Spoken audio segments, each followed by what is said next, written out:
Beberapa waktu lalu, ada temuan satelit yang bikin heboh di kalangan analis militer. Di wilayah Isfahan, Iran, tampak ada aktivitas yang tidak biasa, peluncur misil, radar besar, dan pola uji coba yang bikin penasaran. Bukan sekadar latihan rutin, aktivitas ini disebut-sebut mirip banget dengan pengoperasian sistem pertahanan udara tercanggih buatan Rusia, S-400. Padahal Iran selama ini punya sistemnya sendiri, yaitu Bafar 373. Kalau benar ini S-400, maka muncul sejumlah pertanyaan penting. Kenapa Iran butuh teknologi Rusia, dan kenapa sekarang?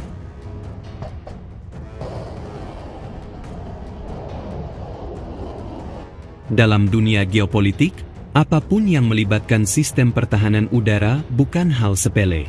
Apalagi kalau sistem itu punya kemampuan memantau dan mencegat sampai puluhan target sekaligus. S-400 bukan cuma dikenal di Rusia, tapi sudah menyebar ke beberapa negara strategis. Dan kalau sekarang Iran mulai bermain dengan teknologi ini, maka ini bukan sekadar urusan militer. Ini tentang perubahan besar dalam dinamika kekuatan di Timur Tengah. Menurut sumber-sumber OSINT, jenis intelijen yang mengandalkan data terbuka seperti citra satelit dan pola komunikasi, uji coba itu terjadi pada 26 Juli 2025. Ada peluncuran misil permukaan ke udara, radar yang diaktifkan, dan konfigurasi peluncur yang sangat mirip dengan sistem S-400. Bahkan beberapa pengamat menduga telah diuji rudal jarak jauh dengan jangkauan mendekati 400 km. Itu angka yang fantastis, apalagi untuk negara yang sudah punya sistem buatan sendiri. Jadi, ini bukan cuma sekadar latihan. Kemungkinan besar ada kru gabungan Iran dan Rusia yang terlibat. Hal ini menunjukkan keterbukaan antara dua negara dalam hal operasional sistem militer. Iran yang selama ini dikenal mandiri dalam urusan militer, tampaknya mulai mengadopsi pendekatan kombinasi, menggabungkan aset domestik dengan teknologi negara sahabat. Dan Rusia jelas mendapat keuntungan dalam hal diplomatik, intelijen, dan ekonomi.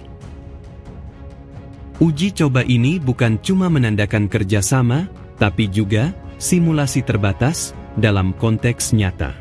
Dengan ancaman udara dari Israel dan Amerika yang makin presisi, Iran butuh lapisan pertahanan yang jauh lebih multifaset.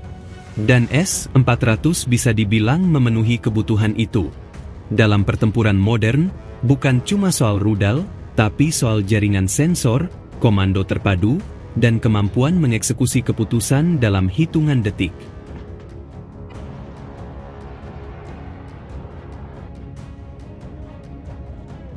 Iran tahu itu. Makanya mereka tidak mau ketinggalan. Iran selama bertahun-tahun telah mengembangkan sistem pertahanan udaranya sendiri, Bafar 373. Sistem ini digadang-gadang mampu menandingi S-300, bahkan dalam beberapa pernyataan resmi disebut lebih baik dari S-400. Tapi saat diuji di medan yang menantang, Bafar masih belum sepenuhnya memenuhi ekspektasi. Terutama dalam hal jangkauan deteksi, kapasitas penguncian target, dan kemampuan menghadapi ancaman multilayer.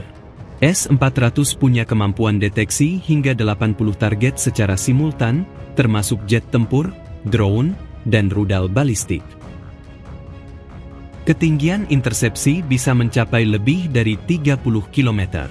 Ini artinya, sangat sulit untuk ditembus, terutama dalam skenario serangan udara skala besar.